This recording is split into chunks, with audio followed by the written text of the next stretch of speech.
무패의 복싱 전설 플로이드 메이웨더에게 호기롭게 도전했으나 아무것도 하지 못하고 KO를 당하며 망신을 당한 일본의 천재 킥복서 나스카와 텐신.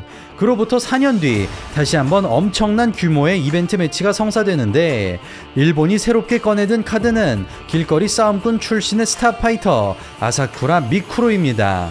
미쿠루는 학원 폭력 만화인 크로우즈처럼 싸움밖에 모르는 삶을 살았으며 불량배들을 위한 격투기 단체 디 아웃사이더로 입성하죠.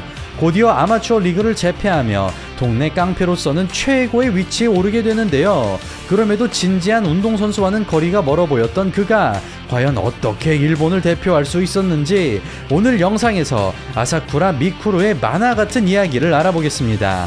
시청자 여러분 안녕하십니까, 차도르입니다. 전세계 모든 투기 종목을 다루는 저희 차도르 채널에 올라오는 이런 꿀잼 컨텐츠 놓치지 않기 위해 아직 하지 않으셨다면 구독하기 꼭 눌러주십시오.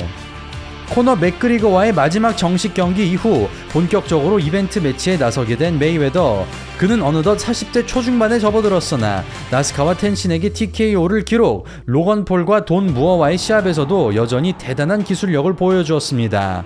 이게 솔직히 좀 여러모로 대단한 게, 사실 메이웨더 입장에서는 선수로서 자신과 좀 기량 차이가 많이 나는, 하지만 또 어그로는 제대로 끌 수 있는 선수들만 골라서 이렇게 이벤트 매치를 하고 있거든요. 그렇기 때문에 패배에 대한 부담은 전혀 없지만 돈은 또 왕창 벌어들일 수 있는 자신의 네임밸류 그리고 명성을 아주 비즈니스적으로 잘 활용하고 있는 그입니다. 자, 그렇게 메이웨더는 계속해서 이벤트 매치를 돌고 있는데요.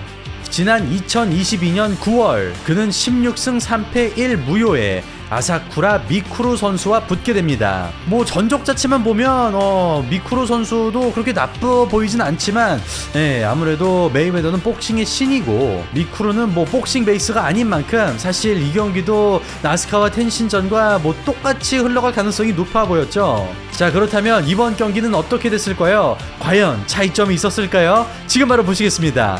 상대의 뒷손을 기다리며 끌어들이는 메이웨더, 이름값에 주눅들지 않고 압박하는 미쿠루, 투훅으로 마무리합니다. 순간 움직임을 놓친 메이웨더, 바디 스트레이트마저 가드 위에 얹히고 기습적인 라이트로 유효타를 만들었지만 미쿠루의 순발력이 만만치 않습니다.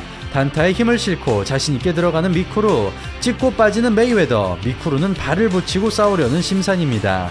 클린치를 완전히 배제하고 터프하게 받아치는 미쿠루, 반복되는 바디투를 끝까지 따라가며 강렬한 인상을 남깁니다.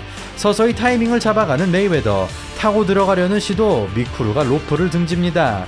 라이트 이후 위빙으로 후속타 차단하는 메이웨더, 같은 동작에서 바디로 레벨 체인지, 쓱박이 신경 쓰이는 미쿠루는 함부로 주먹을 내지 못합니다.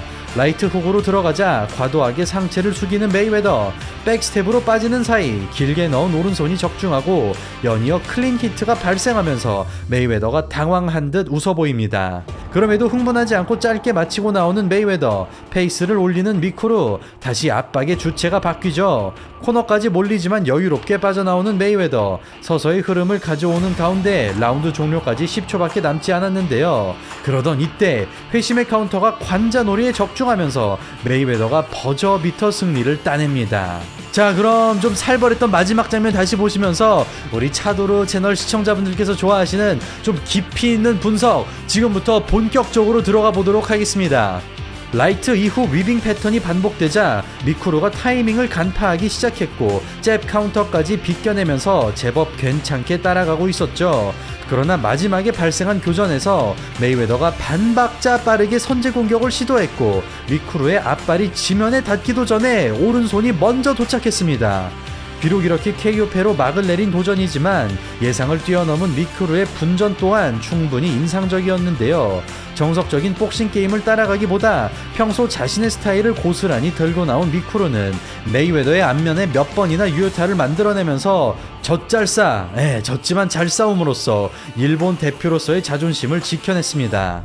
자, 그럼 오프닝 때 소개를 해드린 것처럼 길거리 싸움꾼이었던 미쿠루가 도대체 어떻게 일본을 대표하는 격투기 선수가 돼버린 것일까요? 자, 그럼 지금부터는 영화보다도 더 영화 같고 만화보다도 더 만화 같은 아사쿠라 미쿠루 선수의 인생을 한번 여러분들께 소개해드리도록 하겠습니다. 1992년 7월 15일 아이치현 토요하시에서 태어난 아사쿠라 미쿠루. 그는 초등학교 1학년 때부터 가라데와 스모를 시작했고 특히 가라데는 전국 2위를 차지할 정도로 실력이 좋았습니다. 마라톤 대회에서도 우승을 차지하며 운동에 소질을 보였던 미쿠루였지만 그는 중학생이 되자 급속도로 망가지고 마는데요. 본격적으로 불량의 길로 들어선 미쿠루는 체격이나 나이와 상관없이 매일같이 싸움을 일삼았고 더 강한 상대를 찾기 위해 수소문을 하고 다녔다고 합니다. 심지어 동생인 아사쿠라 카이를 심심할 때마다 두들겨 패며 피투성이로 만들었다는 미쿠루. 그는 무기를 든 상대와 싸운다거나 폭주족에게 집단 폭행을 당하는 등 길거리 싸움에서 갖가지 상황을 경험했고 그럴수록 그의 폭력적인 성향은 갈수록 심각해져 갔습니다. 급기야 그의 악행이 널리 알려지면서 더 이상 싸울 상대가 남아있지 않게 되자 50m 철탑 위로 올라가는 것처럼 목숨을 달린 위험한 행동을 하는 등 보다 자극적인 행위들을 찾기 시작했는데요. 이 시기 그는 휴대폰에 유서를 써놓고 다니며 언제든지 죽어도 좋다는 각오로 살았다고 합니다. 이 선수 진짜 잘 풀린 거네요. 좀 과장 더하자면 자칫 잘못했으면 이 선수 극악무도한 범죄자의 길로 들어섰을 수도 있을 것 같습니다. 말 그대로 아드레날린, 다시 말해 자극적인 거에 중독되어 좀 일상생활이 힘들 정도로 위험한 상황이었던 것 같은데요. 그렇게 동네 양아치로 살던 미쿠루가 격투기로 뛰어든 것은 저희 채널에서도 소개드린 깡패들을 위한 격투기 단체 디 아웃사이더 때문이었습니다. 어느 날 아웃사이더에 출전했던 지인이 미쿠루에게 시합 영상을 보여주었고 영상을 보자마자 자신이 더 잘 싸울 수 있겠다는 생각이 든 것이죠. 또한 관중들의 뜨거운 반응을 본 미쿠루는 길거리가 아닌 무대 위에서 싸우고 싶다는 열망이 들었는데요. 그 길로 그는 아웃사이더에 출전하겠다는 목표를 두고 격투기 체육관에 다니기 시작. 2013년 20살의 나이로 아웃사이더 아마추어 무대에 오릅니다. 그리고 미쿠루는 길거리 싸움꾼이 아닌 철저하게 준비된 기량을 보여줍니다. 자세가 잡힌 발차기와 기술적인 복싱으로 스탠딩에서 압도한 그는 몸에 익지 않았다면 절대로 나올 수 없는 바디락 테이크다운에 성공하고 여유롭게 백초크를 잡아내며 일방적인 승리를 가져가죠. 이를 계기로 부지런히 링에 오른 미쿠루는 아마추어라고 하기에는 너무나 뛰어난 기량으로 상대들을 박살내기 시작. 특히 타격의 천부적인 감각을 나타내며 심상치 않은 조짐을 보입니다. 길거리 싸움에서 얻은 경험 때문인지는 모르겠지만 그는 타격에 대한 두려움을 전혀 느끼지 않았습니다. 공격을 막기보다 동시에 걸어줌으로써 난타전을 이끌어낸 미쿠루는 뛰어난 카운터 감각을 앞세워 기가 막힌 KO 승리를 만들어내죠. 이는 자신의 펀치거리를 정확하게 느끼고 있지 않는다면 절대 불가능한 동작인데요. 거기에 기본기 좋은 그래플링까지 더해지면서 미쿠루는 아웃사이더의 대표 선수로 떠오르게 됩니다. 그리하여 아마추어에서만 9승 1패를 기록하고 드디어 프로 무대로 넘어간 미쿠루. 그는 3승 1무효의 성적으로 아웃사이더 2체급 챔피언을 차지하고 로드FC에서 오두석, 이기루 선수에게 1승 1패를 기록합니다. 이 시기 미쿠루는 최근 2-3년 동안 오로지 그래플링에만 집중하겠다고 밝혔는데요. 이 말은 더 이상 길거리 싸움꾼이 아닌 어엿한 프로 격투기 선수가 됐음을 의미하는 것이었습니다. 그렇게 한국에서의 짧은 활동을 뒤로하고 다시 일본 무대로 돌아간 미쿠루. 아웃사이더를 떠나 라이진에 입성한 그는 데뷔전에서 폭발적인 카운터킥을 터뜨립니다. 이어지는 경기에서도 모두 승리하며 4연승이라는 대기록을 달성한 미쿠루. 그럼에도 아직 증명할 부분이 좀 많았던 미쿠루 선수인데요. 그러던 이때 그에게 엄청난 상대가 나타나니 바로 반달레이 실바의 제자로 유명한 선수이죠. 9승 0패 루이스 구스타보 선수와 붙게 됩니다. 중심을 낮추고 펀치 압박을 넣어준 뒤 하이킥으로 끝을 맺는 루이스. 시작부터 큰 공격을 허용한 미쿠루. 이 와중에도 주먹이 먼저 나갑니다. 상대의 터프한 반격에도 더더욱 공격적으로 다가서는 루이스. 다시 한번 플라잉 니킥을 시도하지만 이번에는 바디락이 기다리고 있습니다. 루이스의 맹렬한 기세를 태클로 시켜버린 미쿠루. 그러나 오버훅에 완전히 잠기면서 어떠한 이득도 가져가지 못합니다. 타격전의 위기에도 불구하고 자신있게 때려보는 미쿠루. 백스텝에 이어지는 리드훅. 페인트에 속지 않고 그대로 휘두른 것이 주요했습니다. 각을 먹힌 상황에서도 무조건 카운터로 응수하는 미쿠루. 상대보다 반템포 빠른 박자의 스트레이트. 가드한 손 그대로 레프트훅. 이번에는 루이스의 펀치가 빨랐습니다. 셋업 없는 정직한 돌진의 이듬을 챙기는 미쿠루. 어퍼컷 이후 트랜지션으로 빠져나오는 가라데 스타일의 움직임을 보여주죠. 더블렉이 들어온 순간에도 주먹이 먼저 나오는 미쿠루. 그대로 방향을 틀어 막아내면서 역으로 뒤를 잡는 데 성공합니다. 그렇게 라운드 시작합니다. 펀치뿐만 아니라 발차기에도 예비 동작이 없는 미쿠루, 플라잉 니킥의 리드훅 카운터, 얼른 회복하고 더블렉으로 연결합니다. 그러나 이번에도 이득을 보지 못하는 미쿠루, 머리 빼며 어퍼 2, 체크훅 컴비네이션, 다시 앞손부터 날려줍니다. 이렇게 같은 반응이 반복된다면 루이스에게 기회가 될 수 있는데요. 아무런 페인트가 없기 때문에 이 점을 살리지 못하고 있습니다.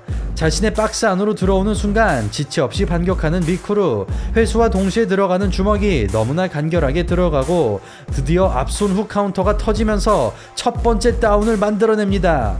타격과 레슬링에 비해 주짓수가 상당히 아쉬운 미쿠루, 다시 한번 타이밍 태클, 바디락과 머리를 쓰는 동작만큼은 확실하게 배어있는데요. 화끈하게 치고받으며 난타전을 빼지 않는 두 선수, 부딪히는데 전혀 두려움이 없는 것을 보면 미쿠루의 싸움꾼 기질만큼은 타고난 것 같습니다. 오히려 3라운드에 들어서자 인아웃 스텝을 활용하는 미쿠루, 백스텝으로 거리를 유지하고 잔발로 박자를 쪼개 스트레이트를 마칩니다. 바로 이런 센스 있는 동작들이 미쿠루의 타격 재능을 말해주는 것인데요. 반면 반달레이 실바의 제자답게 루이스는 우직함을 뽐내고 있습니다. 또 케이지가 아닌 링의 특성상 계속해서 접전이 발생하는 두 선수이죠. 또다시 펼쳐지는 난타전, 찍고 빠지는 미쿠루의 움직임이 돋보입니다. 강하게 받아치기보다는 발을 살려주는 쪽이 나아 보이는 미쿠루, 원투 사이에 집어넣는 스트레이트 카운터, 역시나 감각적인 모습입니다. 게임이 어려워지자 마지막으로 승부를 걸어보는 루이스, 바디에 이은 레프트 훅이 턱을 강타하고 이를 악물고 돌진하며 펀치러시를 쏟아냅니다. 정타가 깨끗하게 들어가는 와중에도 끝까지 빼지 않는 미쿠루, 군더더기 없는 스트레이트, 계속해서 두 선수의 주먹이 교차합니다. 한껏 달아오른 상황에서 태클로 찬물을 끼얹는 미쿠루, 그대로 승리를 굳힌 끝에 만장일치 판정승에 성공합니다. 비록 난타전의 여파로 앞니 하나와 이별을 하게 되긴 했지만 이 경기로 또 일본 대중들에게 이름을 제대로 알리게 되는 계기가 되는데요. 이렇게 얻은 인기에 힘입어 그는 유튜브 채널을 개설하게 되고 본인의 채널을 통해 상대 선수를 도발하고 콜아웃하는 등의 퍼포먼스를 보여주면서 그의 화제성은 더더욱 치솟게 되고 곧 라이진의 간판 파이터, 간판 스타로 등극하게 됩니다. 그 덕분에 라이진과 벨라토르의 대항전에서 대표 선수로 뽑히게 된 미쿠루, 그는 UFC 출신의 존 마카파를 제압하고 다음 시합을 하이킥 한 방으로 마무리하면서 무려 8연승을 달성해냅니다. 이 영향으로 유튜브 채널 개설 1년 만에 구독자 100만 명을 찍은 미쿠루 선수, 솔직히 좀 부럽네요. 그는 슈토 챔피언 출신인 사이토 유타카 선수와 라이진 초대 패더급 챔피언 결정전 매치를 치르게 되는데요. 사이토 선수의 영리한 운영에 좀 말리게 되면서 아쉽게 그는 좀 무기력한 모습으로 패배를 하고 맙니다. 근데 솔직히 얘기해서 뭐 실력이나 그런 부분을 다 떠나서 미쿠루 선수의 패배 요인은 좀 다른 부분에 있다고 저는 분석을 하고 있습니다. 그의 인기와 영향력이 커지면서 바로 유튜브나 방송 그리고 사업 활동의 비중이 더 늘어난 것이죠. 그는 무명 선수를 발굴하는 컨텐츠에 집중을 하기 시작하면서 운동선수이지만 운동보다는 이런 방송 그리고 사업 활동을 더 열심히 하게 된 것이었습니다. 그 뒤 그림 같은 하이킥 KO로 체면을 살리기는 했지만 전체적으로 무뎌진 모습을 보여준 미쿠루, 이어지는 상대는 서브미션 스페셜리스트인 클레버 코이케 어브스. 그라운드가 약점인 미쿠루에게 그리 좋은 상성은 아니었습니다. 그럼에도 스탠딩에서의 우위를 바탕으로 제법 괜찮은 흐름을 가져가던 미쿠루, 그러나 셀프가드에 이은 트라이앵글 초크에 당하면서 커리어 최초로 기절을 경험하게 됩니다. 이 패배의 충격으로 은퇴를 시사하지만 다음날 유튜브 채널을 통해 복귀 의사를 밝힌 미쿠루, 4개월 뒤 하기와라 쿄헤이를 상대한 그는 깜짝 카드로 레슬링을 꺼내들면서 어려움 없이 판정 승리에 성공합니다. 그리고 만난 상대는 자신에게 두 번째 패배를 안겨준 사이토 유타카. 절치부심하여 새로운 모습으로 거듭난 미쿠루는 몇 배는 빨라진 카운터로 기선을 제압, 스탠딩에서 완벽하게 압살하며 초장의 승리를 잡습니다. 한층 다양해진 옵션으로 흐름을 주도하는 미쿠루, 기습적인 니탭으로 테이크다운에 성공하고 지난 패배의 원인인 태클 역시 안정적으로 막아냈습니다. 그라운드에서 성장한 기량을 드러내며 컨트롤을 이어간 미쿠루, 3라운드 동안 단 한 번도 주도권을 내주지 않으면서 1차전의 패배를 제대로 되갚아줍니다. 그리고 9개월 뒤 메이웨더를 만나 보기 좋게 당해버린 미쿠루. 그는 2022년 연말 대회에 출전할 예정이었으나 메이웨더와의 시합 여파로 두통이 지속되면서 건강상의 이유로 포기하게 됩니다.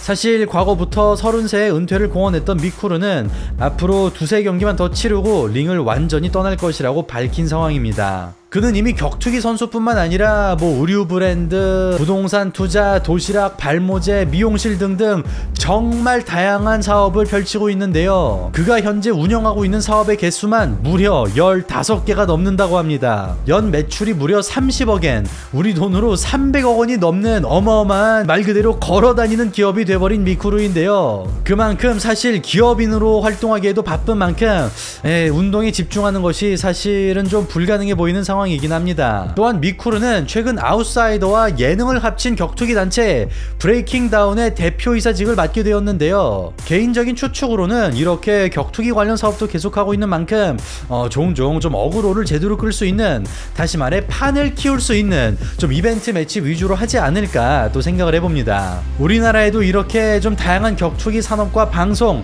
그리고 스타파이터가 생기길 기원하며 오늘 방송은 이만 여기서 마치도록 하겠습니다. 이상 차도로였습니다. 감사합니다.